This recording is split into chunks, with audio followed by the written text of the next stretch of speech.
I will spotlight you.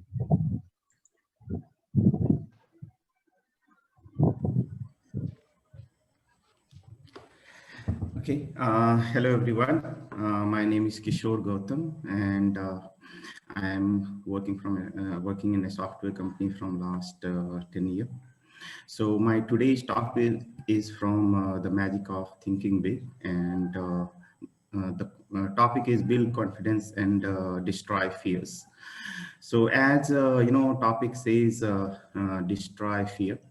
So before destroying it, we need to acknowledge the fear does exist, and if fear does exist, and we need to accept it, and then only we can conquer it, right? Fear is a psychological, infection, and it is a curable disease. Like we have, body infection. Similarly, we do treat that body infection, right? So similarly, we can treat mental infection, right? So one of the example on fear part, I can give you how we can, destroy the fear. So one of the my personal experience here in Bihar, we used to celebrate Durga Puja, and that is 10 days of celebration. And after the Sara, uh, I mean the Murti Visarjan and all that happens, right? So in 2014, I guess our family was, contributed for idol and everything because of some mannat and all those things. And so I was, actively participating in that. And after 10 days, as we said, we go for Visarjan in, Ganga River. So I also went there. I I never went inside the river, and I had no idea how to swim, right? So but as it was my we were participating, everything was arranged by us. So very actively I was doing whatever I supposed to do. So while doing the Murti Visarjan, hundreds of people, put their hands in Visarjan. And the manit, I mean, belief is, you will get good physique, and I mean, Mata ka Ashirwad bana rahega, achhe karm karoge to. So I was also in that, and the river is like, I had never went inside that. So I thought, thoda, I mean, till we have, water till knee, I will be there, and then I will come back. So I did that, but jab when I was, middle of the water, I was not able to come out of that crowd. So people, took me inside the water with them, and after I mean, few seconds, I was fighting with my life. I was going inside, pushing my leg, and then jumping outside to see, please see me, someone, I'm drawing. I'm going inside the water.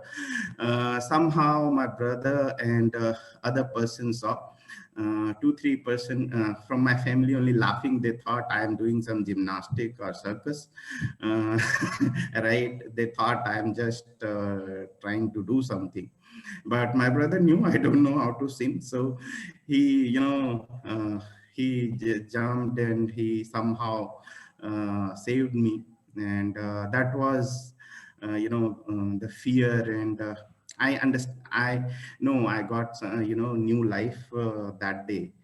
And that day, when I came back, I have not told my father and mother about this incident. Even I was in shock, because that was very, difficult time to deal with.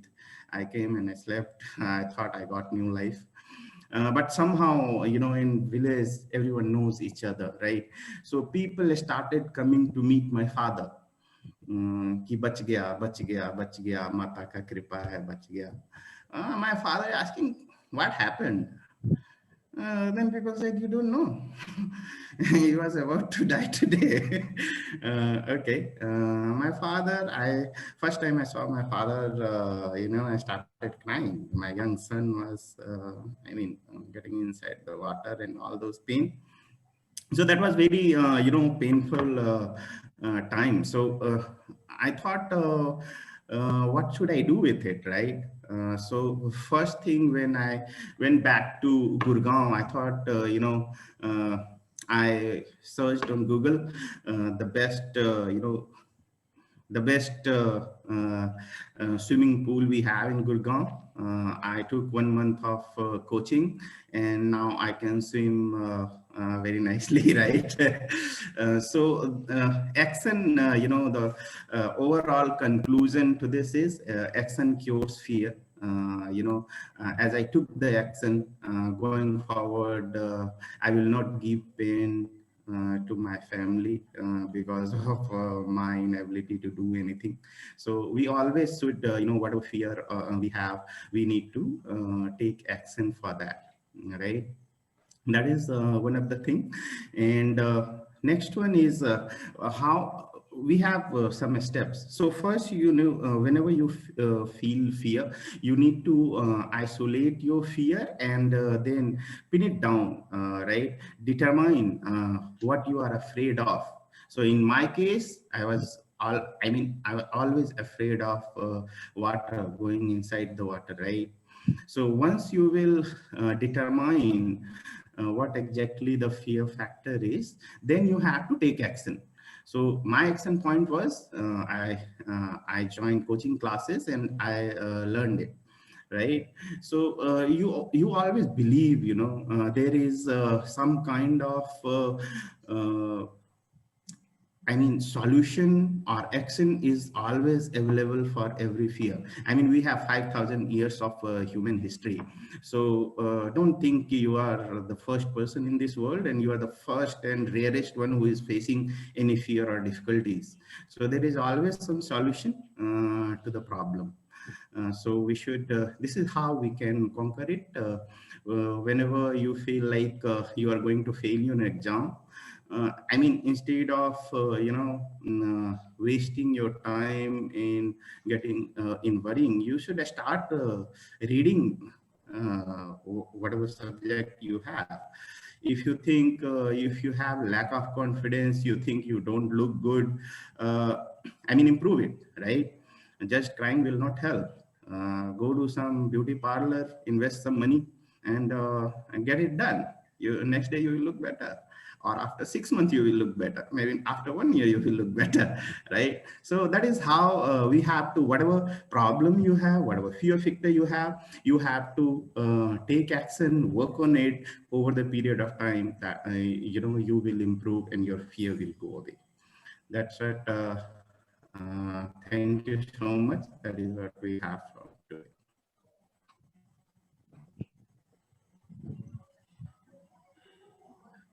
So, what an amazing story, Kishore. And yeah, you said it aptly that we can overcome it by fear, by taking action.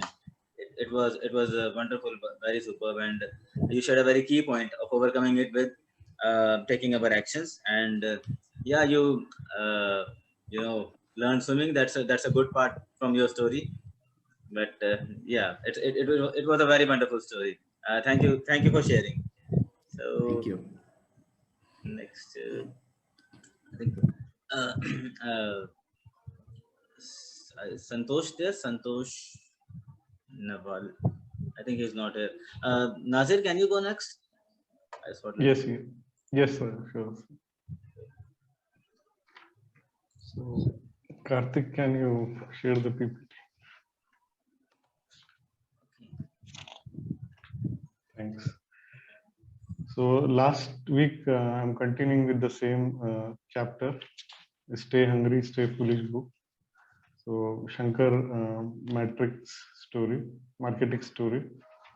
So last week, I couldn't complete the complete story, so it's quite long. And when I was completed first half, I was wondering like what is the learning in this. Not I was not able to find much, but the second half is quite interesting and there is a lot of learning. So I'll just I don't think in 3 minutes we can cover all the learning, so I tried my best. Next slide, please, Karthik. Yeah, so after like we understood his story, like he was a middle class guy and he completed his graduation from IIT college and then did MBA from IIM, like typical middle class dream come true, like an Indian dream come true. And he was having well settled job, but he was not satisfied. So once fine day he just quit and he started entrepreneurship. Then again he faced some challenges and first venture was not successful. Then again he started marketing with his two friends. So they believe like top quality work will get top quality money. So that, and their mission statement is very encouraging. Like I like this mission statement, like we will have globally delighted clients who will benefit from us being the world's best professionals in what we do, and in doing well we'll have fun and get rich. So the last line is really awesome, like doing well we do and having fun and get rich. And when they got their first client, their main focus was on client delight. So, and that's the only main policy they had, like no negotiation on client delight.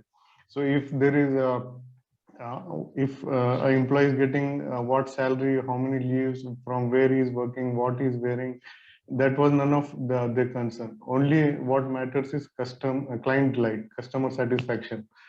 So this strategy worked well for them. So they got their up to 80% clients through referrals only. So the growth was through referrals. So even whatever investors they had or employees they had or customers they were getting, it was all through referrals.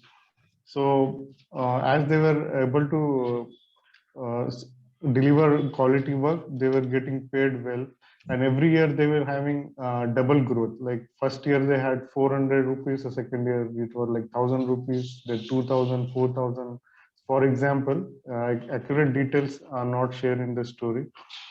And they again had another successful strategy, hiring young graduates like 1 or 2 years freshers or passed out, so that they can mold as per their needs and they will be flexible as compared to the senior resources. Then further, like first client they got was a PNG USA. So that was the very critical because it's a very huge name. And when they were able to successfully meet their requirements, they automatically got new clients. And being working with PNG, they didn't have to prove much to the new clients. And even if a manager who was working with a current company from where they got project, if that manager switches, he will give order from the new company also. So that way also they were getting good clients. And after some time they realized like they have been doing well. Now they have met they reach at a point where uh, either they have to get investors and start scaling on their own, because they were targeting a particular section like analytics. And if so sometimes the client will ask like, you're only limited to analytics, so when we need when we have the need, we'll get back to you. So that time they thought, okay, instead of getting investors and scaling, trying to scale, we can do a partnership with some company. So next slide can you go. So that is how WNS came into picture. And WNS acquired it for 65 million. So they got 15 times returns also. And at the last, Shankar shares that what a young entrepreneur need to have. So like they need to have passion, courage, and play multiple roles, and they should be egoistic as well as humble and doing their by their self, and at the same time they need to stand back and leading and yet supporting. So and focus on values and ethics. So this is something what he learned from PNG. So his experience with PNG was very crucial for his success. And he also gives example like if there is a client visit and you know the person who wash your toilet or cleans your toilet is not there, so be it clean the toilet, no second thought. That is something to multiple roles.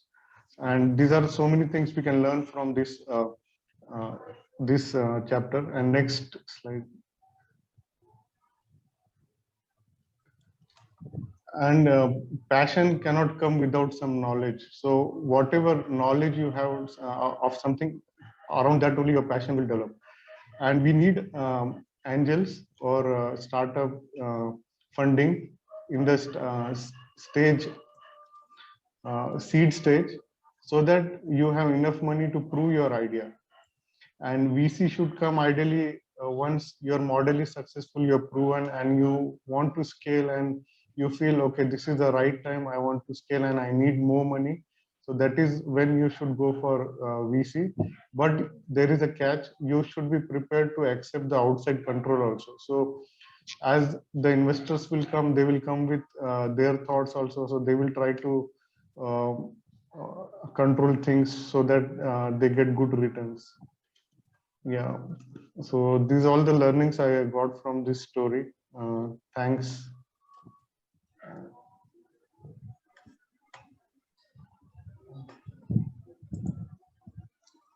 Good, Nazir. Actually, I was also not aware of this story. Last week also it was a great sharing of their journey, and the mission statement was very good. Top quality work is equal to top quality pay. It was good, and yeah, they gave very good advice to the young entrepreneurs, like be have passion, courage, play multiple role, and leading and supporting, focus on values and ethics. These are good points shared. So thank you, Nazir. Thank you so much for sharing. So let's take. I think Santosh is new. Santosh Kumar. So if you can introduce yourself, that would be a good.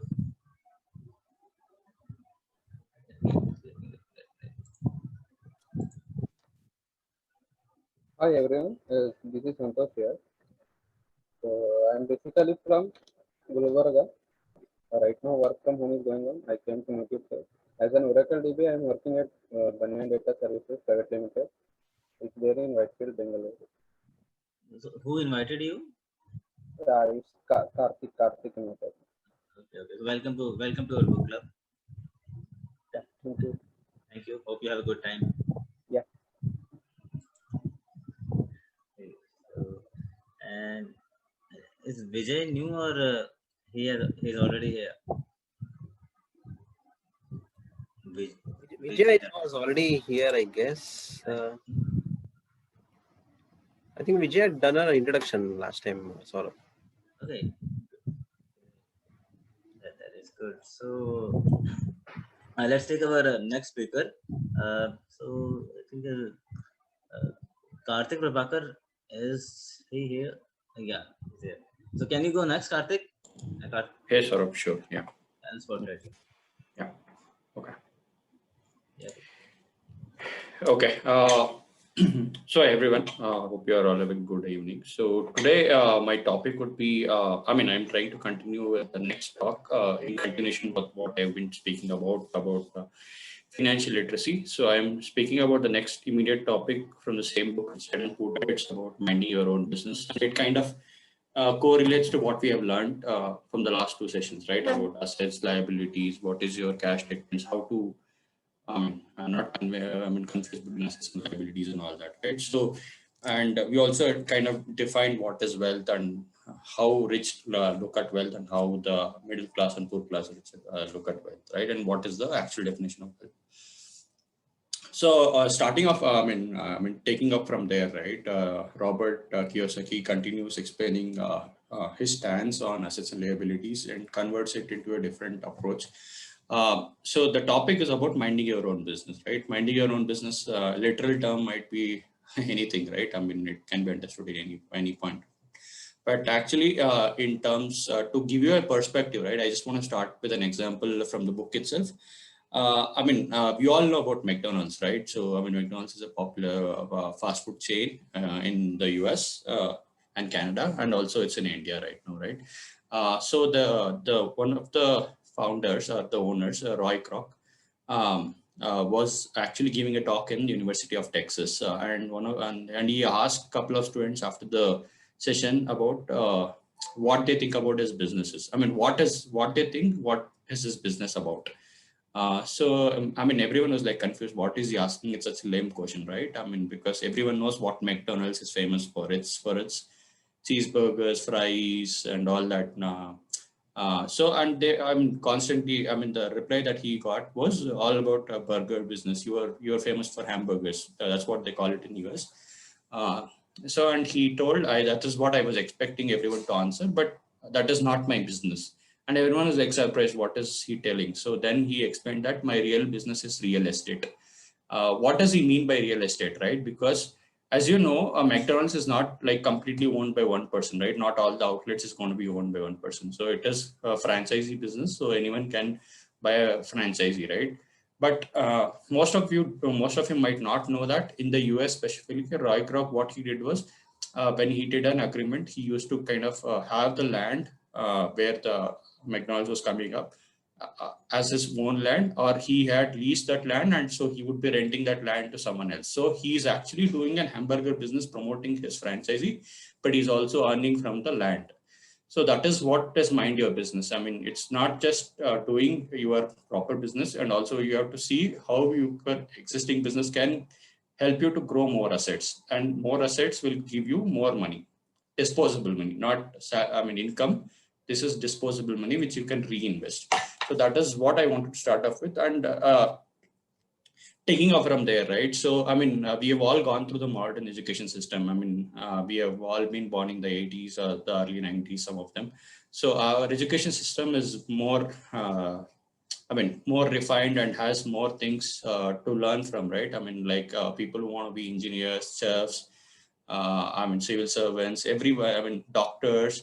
So you have every course that is out there in India and also in other countries, right? So, but what do we end up doing after doing these courses, right? Most of us are engineers. What we do end up doing is start working for a job, and we get so involved in the job, we don't know it's been 10, 15 years, 20 years, and we all end up working most of our time for someone else. Like I work for a particular company, I get salary, I get bonus, that's all about it. But the company would be making 10 times or 15 times, 20 times more revenue from the customer by billing me or utilizing my skills to get the work done, right? So it's you are doing your business, so you're doing your work, but you think that's business, but it is not actually business, it's actually a job, right? So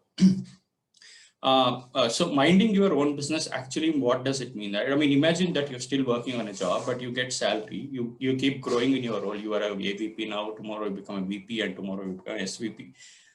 You keep getting salary, right? You keep getting increments, hikes, and all that. But what we do is we kind of pile up luxuries on top of it. We use this money to buy luxuries. Like you might right now own a Jaguar, now you might upgrade to a BMW and all that, right?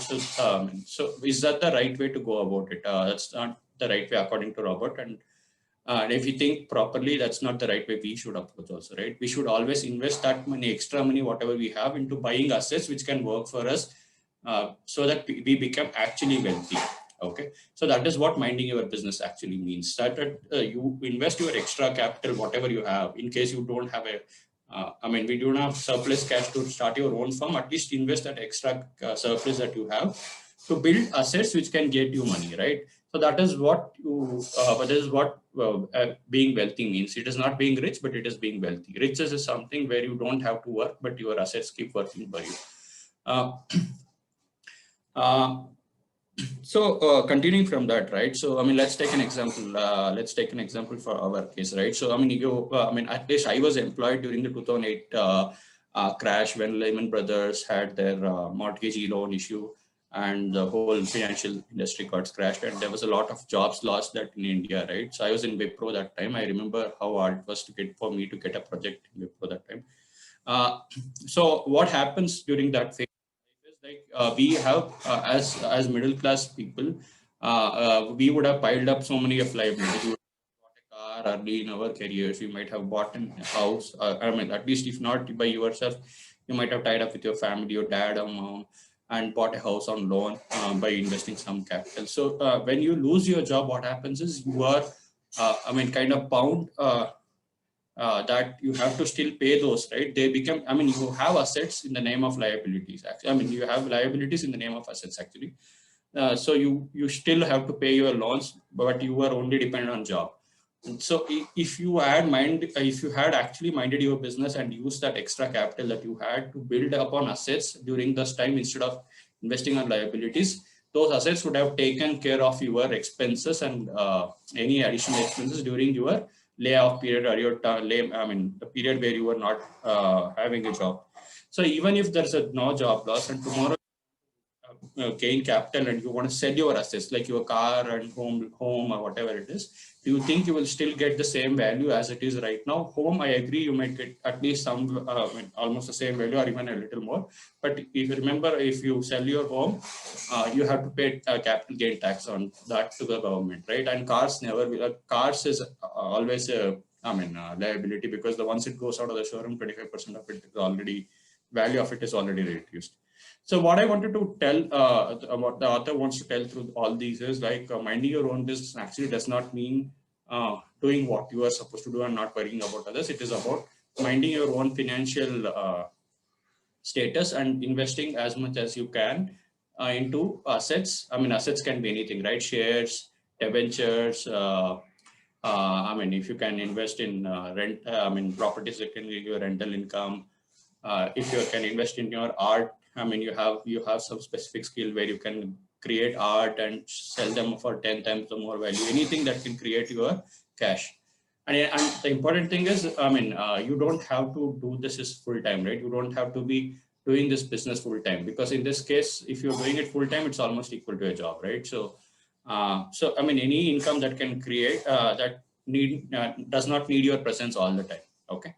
So finally, to conclude, that I mean, we all are frustrated with our jobs at some point of time, right? So I mean, we just think that we have to quit our job and start a business. But I would not recommend just to start a business without, just because of you are frustrated or just because you want to make more money. Until unless you have a proper mastermind group or a group which you can rely on and you have a proper plan and structure to your business, don't go starting your business. Keep working your day job. I mean, if you can create that extra surplus cash, I mean, limit your liabilities and limit your expenses. I mean, close your liabilities and limit your expenses and use that extra cash to build on anything for that matter, right? Buy some good stocks, I mean, if you can invest in lands or somewhere in your native or somewhere where lands must be much affordable, those can kind of work for you in the future, right? Tomorrow you want to start up something of your own, you have something that you can rely on, which can give you some um, assets or cash coming in. You don't have to solely rely on your job to get you forward. Yeah, just that's about it. I mean, that's just the continuation of what I went by last week, and just trying to improvise and say what exactly we'll all have to do to kind of grow towards the financial independence. Thanks, Saurabh.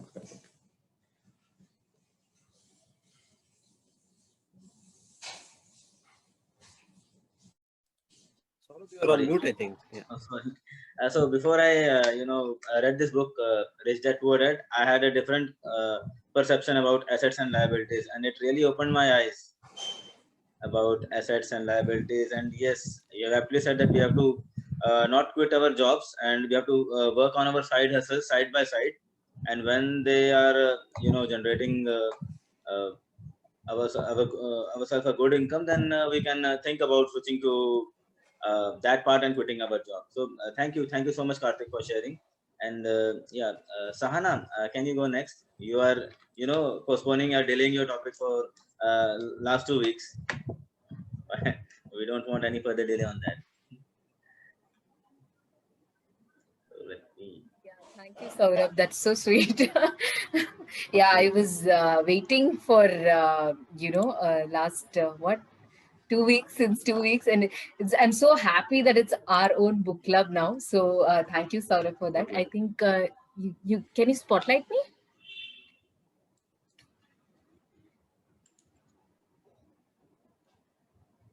Okay.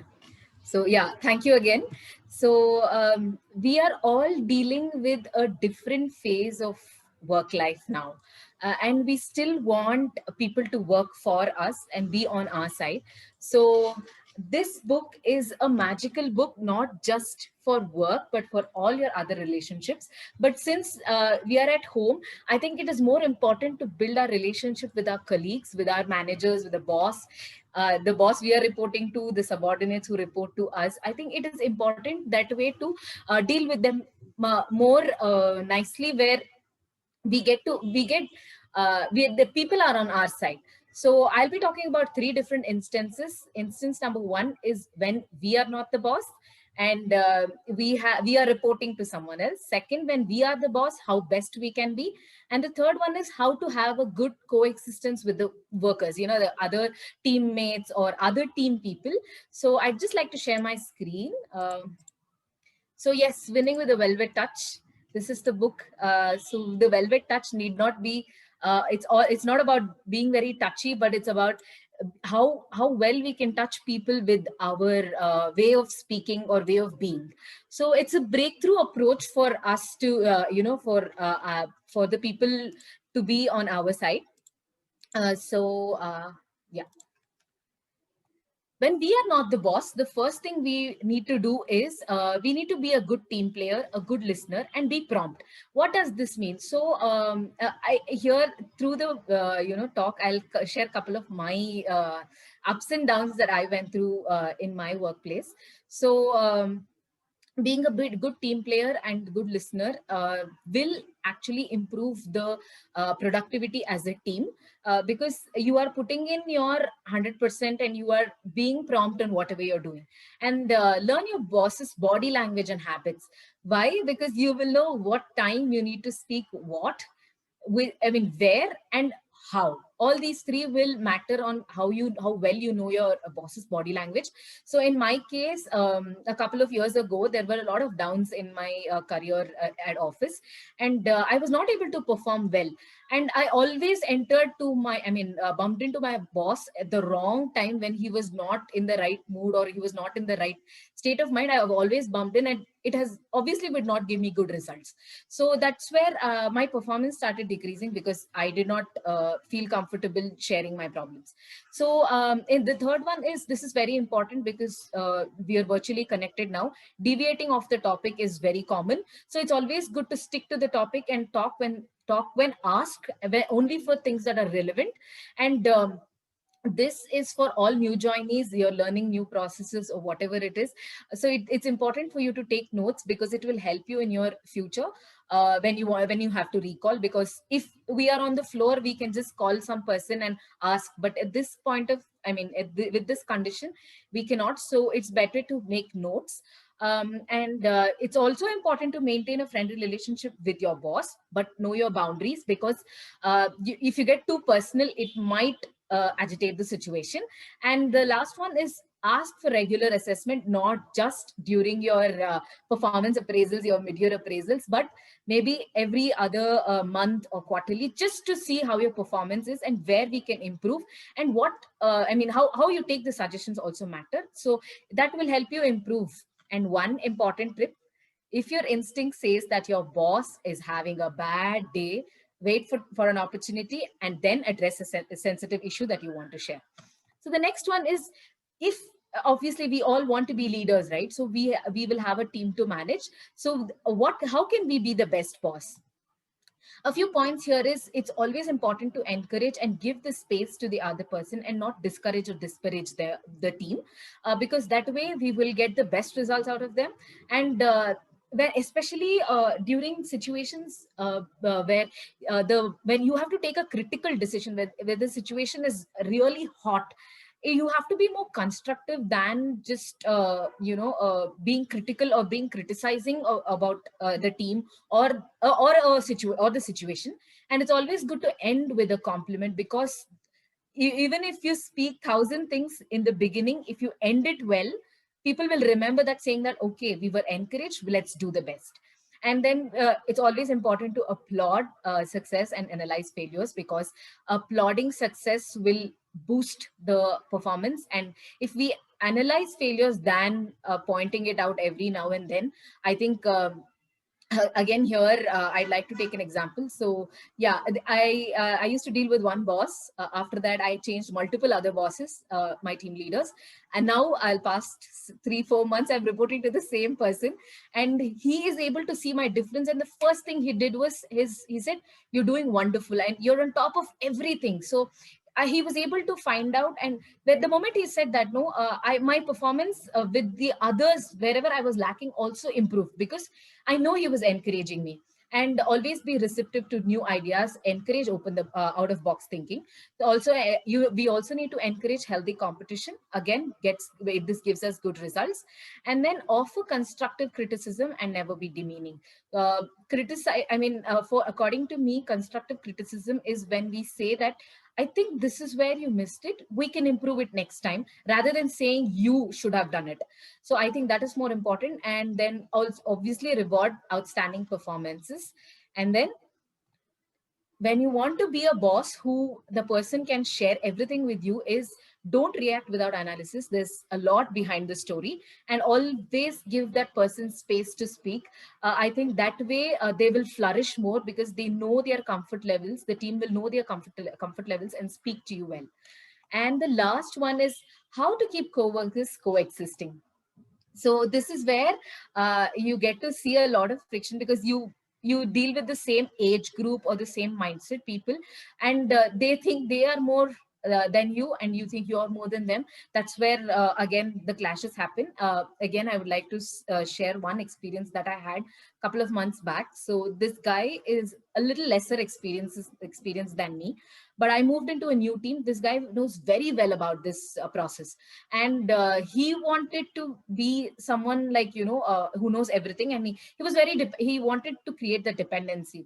And he actually, I mean, I could not tolerate that, because I'm more experienced. Obviously my ego was still higher, so it was very difficult to coexist with him. And I decided, and this was marked by the manager, saying that, this is disrupting the harmony of the team. And the first thing I did was whatever it was there in my mind, I left it. I said, listen, I think this is creating a lot of, miscommunication. There's literally a cold war, and I think we should break it. Touchwood, till date, we have both worked really well, and we've given good results. And he has always been supportive. He has my back now. So be generous with praise, cautious with criticism, be proactive, and don't let situations fester. Solve it. So, and encourage mutual boundaries. I mean, respect boundaries, because we work with people across the country, across the globe. Each one will have different style of living. So if we encourage each other's boundaries, it's always good. And always practice open communication and never give the silent treatment. Please speak. And avoid gossip, which we were very used to back in office. I think now we don't do that much, so it's still good to avoid. And avoid cliques. No one should be excluded. Include them in all your conversations. And the tip is, if possible, dissolve your disputes privately without the intervention of your superiors. I think back in office we had cafeteria, the vending machine, and all of that, where we could still discuss. Now we don't, but we please still pick up the call and say, I mean, just sort out whatever it is. And the people with whom you interact in the workplace represent a substantial amount of your total personal daily communication. And now that we are all virtually connected again, we don't know how the other person is. So we want to make sure we can always make sure to ask them if everything is safe, is all good. We can pass some positive vibes, wish on their birthdays, their anniversaries. All of these will improve the relationships. So this will give better results even outside, when you go in the team, go into another team as well. So this is what I wanted to share. Yeah. Thank you, Saurabh. Wow, Sahana, super points. These are, kind of points that people generally used to know that yeah they need to do this kind of stuff, but out of their habits, their differences, so they ignore these kind of things. And yeah, these are very important and critical points of sustaining in each and every phase. So thank you so much for sharing. So I think I should go next if Karthik can spotlight me. Okay. Hi everyone. A very good evening to you. Today my topic is imagination. It is from Think and Grow Rich. So imagination, it is more important than knowledge. Though our knowledge is limited, but imagination it can encircle the world, and our only limitation is in the development and how we can use our imagination. This is the point for today's topic. So, in this, author is sharing two kind of imaginations. One, it is synthetic.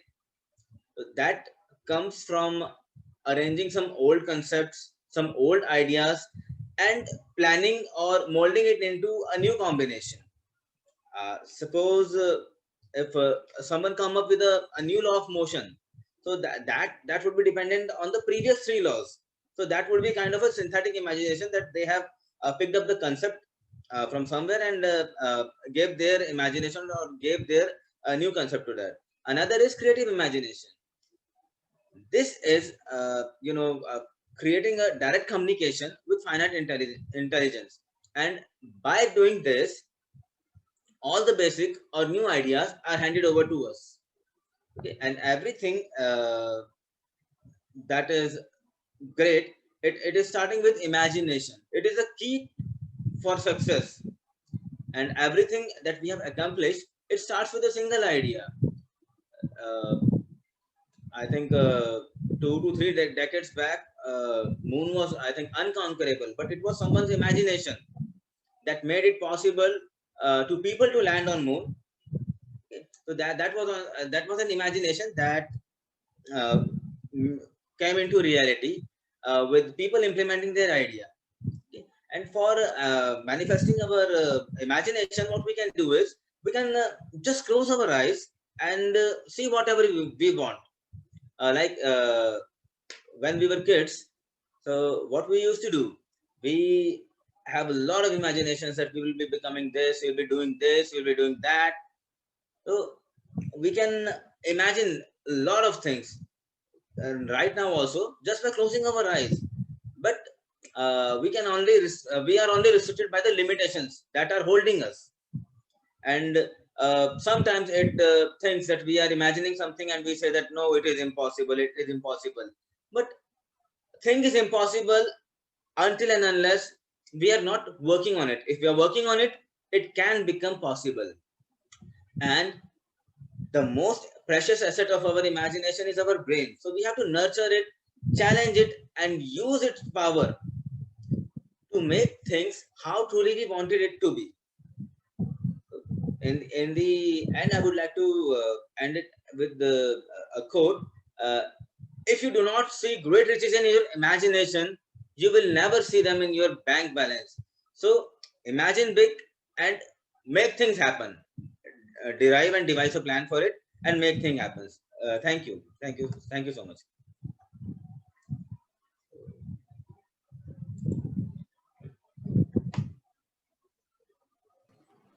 Yeah, wonderful, Saurabh. You're always on time and finishing with or without PPT. I think I also need to personally learn from you how to make it short and crisp. Okay, thank you so much, Saurabh, for sharing. Can I go next? Yes. Yeah, you can spotlight me. Yeah, sure. Just a minute. Here you go. Okay, thank you. So yeah, like I think we have wonderful hosting by Saurabh. Thank you so much. Yeah, like I think in my previous talk, we are Karthik and Sana. So we both work in IT industry in Bangalore. So she works into investment banking and I work in the software industry. So I think in my last book club talk, I was talking about becoming from this book, becoming a person of influence, right? So I was talking about being a navigator. Okay, just to provide a recap, we discussed about who is a navigator, and navigator. We discussed 2 points. One is how navigator helps in identifying the destination of his team. Okay, what do they cry about? What do they sing about? What do they dream about? And navigator plots the course, right? So where they need to go, what they need to know, how they need to grow. Okay, so we discussed these points. So we'll continue with this. I wanted to share another 2 3 important points which are much more important than the previous ones. Okay, so let me quickly share my screen. So I hope you are able to see, right? Okay, so being a navigator, this is what we were discussing, right? And sorry. So in the third step, what we were discussing in the navigator, a navigator thinks ahead. Okay, so the author talks about this very beautiful line: a good test of a test of leadership is to see whether the leader recognizes the problem before the problem becomes an emergency, right? It's definitely a known thing, right? With less experienced people at the first cannot be, they cannot see the problems, right? But the leader with experience should be able to recognize that before it becomes an emergency, right? So everybody faces problems, correct? So if you think you don't have a problem, I'm not sure if you are alive or not. Okay, so the author again tells if a person without a problem is out of the game, right? So there was one research survey taken and to see what were the pressing items with people. Okay, so let me quickly share that. So if you see this survey results, 39% of the people are having financial problems, right? 16% job related, 12% personal health, 8% time and stress, 7% parenting, 6% educational attainment, 3% fear of crime, and personal relationships. So if I think we all belong somewhere here, and if you think only you have the problem, nobody else has the problem, then please wake up, guys, right? So next thing is I wanted to share successful people face more problems than unsuccessful people. Okay, so have you ever had a chat with your friends or colleagues or whoever, thinking about your past when you were a bachelor and making less money, so you were more happy than when you were married, having kids, and a lot of commitments, right? So you seem to be more successful, but when you are successful, why we need to talk about our past? But we end up talking like that sometimes, right? So we successful people, again, when they have a problem, the good news is that they will have a chance to develop themselves and grow. Okay, that is the only way they can turn problems into opportunities rather than obstacles, right? So money alone doesn't solve problems, right? So again, the author talks about one interesting news. If a person is making $25,000 a year and he is able to manage his finances properly and he is happy, even if he gets a lot of money, he will still be able to manage and be happy.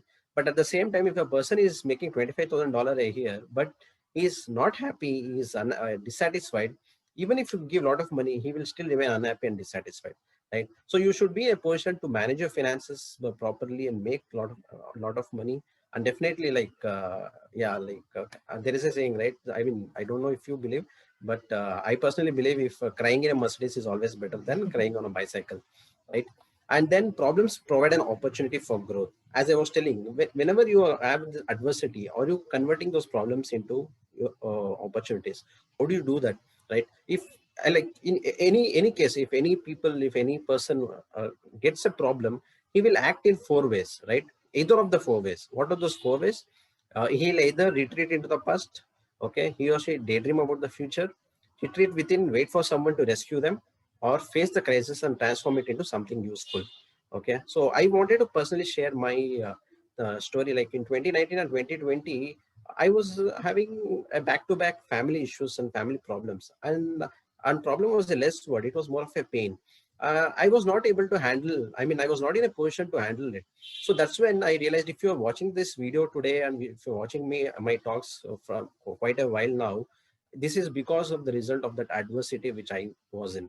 Okay, so I was able to convert that adversity, and a lot of you guys are able to be impacted positively, and I'm able to, we are able to run this book club newly and impacting so many of you, means this is because of the adversity which I was in and that pain and problem which I faced, okay, during 2019 and 20. So I was able to transform it into something useful.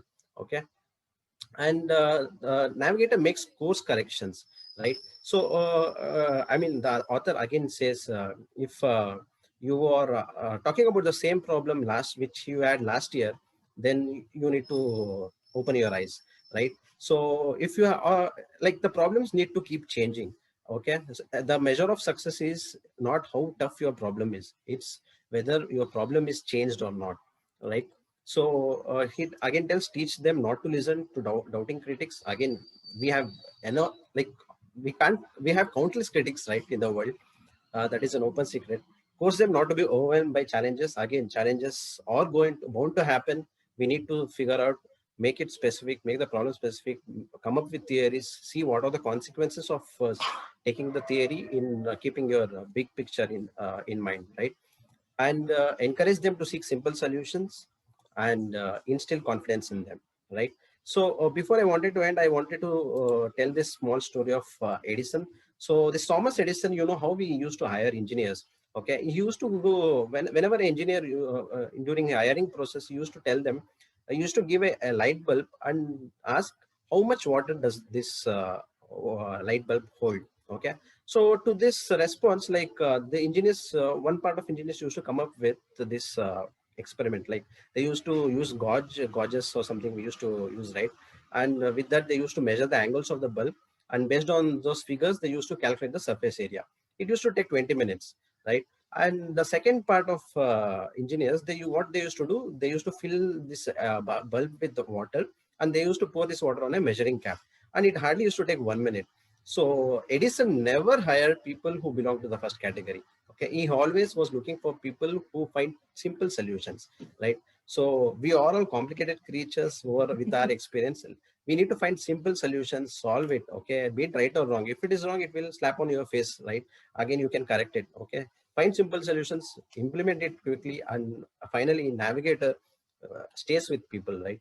So if you're a best friend, who is your best friend? He's someone who can stretch you or make a best out of you. Okay, make the best out of your potential. Okay, so navigator stays with people. So these are some three important points which I wanted to share, and thank you so much.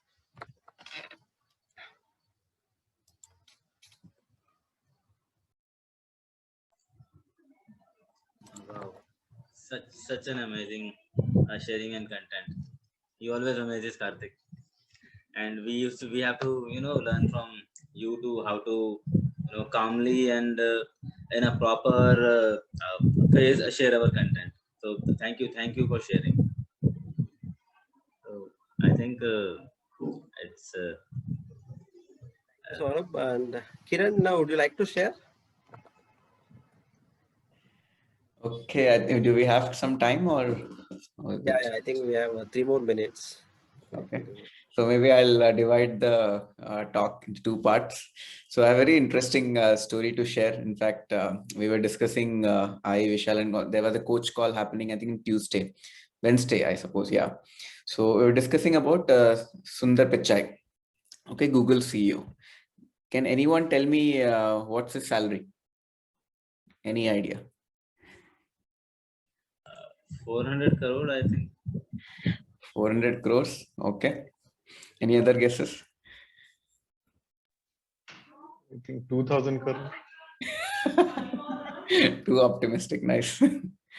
Okay. What else? What's do you know what's Satya Nadella's salary, or Indra Nooyi's salary, or any other top CEOs? Any idea? Okay, let me give you a reference, then maybe you can tell what is Sundar Pichai's salary would be. So Satya Nadella's salary is around $41 million. And MasterCard CEO salary is around, I think, $24 million. And Indra Nooyi is also around 31, around 20 to $40 million ke beech mein. So these are all top CEOs salaries at present, currently around $40 million. Now, can you guess what is Sundar Pichai's salary? I think 90 million. It was recently came in newspaper like 3 crore per day or something, but I'm forgetting. Okay, yeah, Karthik knows, I know. Any wild guess? $41 million, yeah, already have a reference. 200 million. 200 millions, okay. Any more guesses? Shall I reveal it?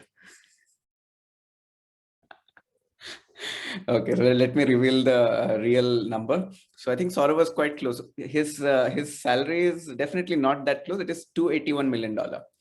Okay, and if you just convert into rupees, how much is it, Saurabh? 281 into 70. क्या कितना होगा? 19,600. कितना हो गया? 196 crores हो रहा है क्या? No, 1960. How much is it happening? 1960, close to 2,000. 960, 2,000 crores. 2,000 Close to crores. Close to 2,000 crores. Correct. Awesome. So there's a very interesting thing. So his salary is around 2,000 crores. And in one of the interview, he shared the secret behind his success. 80% of his salary, the success, came out of one of the most amazing skill. Now, can you guess what is that skill? And he publicly shared. After the talk, I'll also share the video. I'm not telling, he will tell on his own. मतलब वो अपने मुंह से बात करेगा. देखो इसकी वजह से मैं कितना success. Skill. Leadership skill, okay. ठीक है, leadership skill is definitely important. But another important key skill, if you can figure out, and you already know about it. You have learned in Think and Grow Rich. You have already learned in other Trying books. new thing. Trying new New things. Okay, that is one of the good attitude. But this is a very important skill, and you all have studied that in Think and Grow Rich book. Now, can you guess? Using knowledge, expertise knowledge. Okay, that is also true. Desire, that's also true. Okay, let me tell. I don't have much time.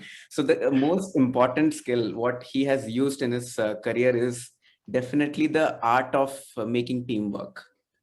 The art of teamwork and the mastermind group is a skill which he has used, leveraged, and make it happen. And who is this guy? The guy who is already very sharp from IIT Kharagpur. He did his master's in some tech. He also did his master's from MBA from a top-notch MBA college, and then went on to Google, where he joined Google when there was hardly 1,000 employees, and then in next 10 years he became CEO, and you know the story after that, and he launched so many products. So I'll share you one of the product, how Google search was formed. And then I'll connect with my talk. What is an acronym of TRIP? How to become a good team player? How to create that environment? So what happened is that he had this office meeting one day, and he had to get some documents for himself. And he was searching a document for almost 10-15 minutes. And unfortunately, he could not find. He got super frustrated, and he missed out the meeting. And in the meeting, he has to give the document. He could not give. That day, full day, he was so frustrated that for just finding one document, that too in computer only. Finding in computer that document also was taking so much of time. It took around 15 minutes. He got super frustrated. And then he went to his office, called all of his team. Let's build new search engine. And at that time, already there are 8 search engines. Bing tha, there are other search engine, which was Yahoo search engine. So many search engines are already made. But this guy realized that no, the search engine should be something you search, type in the keyboard, and then come back and just see the result. It should come in the screen. And that was a vision he was carrying. And the moment he took this vision, went on to the team and shared, boss, let's start working on it. Do you know what happened? What must have happened after that? क्या हुआ होगा? Might have rejected. It's impossible. Impossible. Okay. Already there are so many solutions. Correct. ये तो बहुत ही simple rejections है. He faced extreme rejection. His whole team quit. You are gone crazy. We are not going to build. Already market में इतना अच्छा बना हुआ है. आप क्यों हमारा क्यों ले रहे हो जान? Leave it. The whole team completely quit. But did he quit? No. He again built the teams from scratch. From scratch, he built a new team, came up with a new team, started building that skill, started building that invisible thread, which I'll cover in maybe a few minutes. And then using that invisible thread, he created this search engine and started improvising, and then launched the search engine. And now you know what the search engine is all about. Whenever we say, search, we always say Google, right? So that is a legacy which he created. Similarly, he had a lot of interesting stories on how Google Maps was formed, how Google Lens was formed. And maybe I'll share next week with very interesting stories. But yeah, the whole context of how he used the invisible thread is very simple. So there is a small acronym called TRIP, TRIP. So invisible stress thread is nothing but the relationship and the leadership which you inculcate across your team, such that you focus on your singular goal with a deadline. So what is T means? T is trust, R is respect, and E means, sorry, I, what is I? Anyone? Trust, respect, I, initiative, P is passion. So he inculcated all this 4 component in his team and then implemented the idea and get through it and then got the success what he wanted. So this is what I wanted to share in a quick short thing. I'll quickly show the video, okay, so that you know it is not coming from me. He himself says this. Okay, share sound.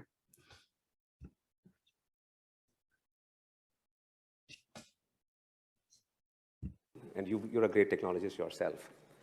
But what is Sundar Pichai like as a leader?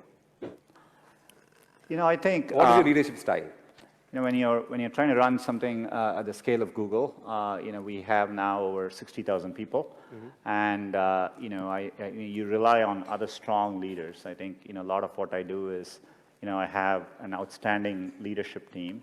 It's learning to let go and really empowering people, at all levels of the organization, and trusting them to doing the right thing.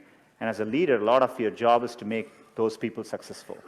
It's less about trying to be successful and more about making sure you have good people, and your work is to remove barriers, remove roadblocks for them, so that they can be successful in what they do. And so that's how I've always thought about it. And I've also valued teamwork quite a bit. And I think it's really important to build organizations where people actually want to work together. Yeah. Everything comes out of that. So setting up collaborative cultures is another big thing I try to focus on. So it's not about one person, it's about the team. That's right. Yeah. And if your team succeeds, you also succeed with them. Absolutely. Yeah. Great. Good. Awesome. So you know the secret right now. $281 million salary. And what are we learning? Are we improving the skill which we need? Or are we succumbed to all technical skills which which are focused on, which is nothing but the specialized knowledge. So the moral is very simple, guys. So the reason all this book club and all this thing we are doing is to help you empower this set of skills, which is priceless. I have applied the skills. I've got the results. I don't have much time to share, but these skills are very priceless. The art of you implementing in real life is what matters. And that is where coach, mentors, and the system comes into the picture, because no one becomes overnight success. He has failed a lot of time. He has his own coaches and mentors, and with time, definitely the success is what we see right now. So that's about it. That is what I wanted to share. So use a formula called TRIP and make your life successful. Thank you so much. So much, Kiran. Wow, it was wonderful. It was eye opener, heart opening, soul opening, everything. Amazing. Thank you so much. Thank you.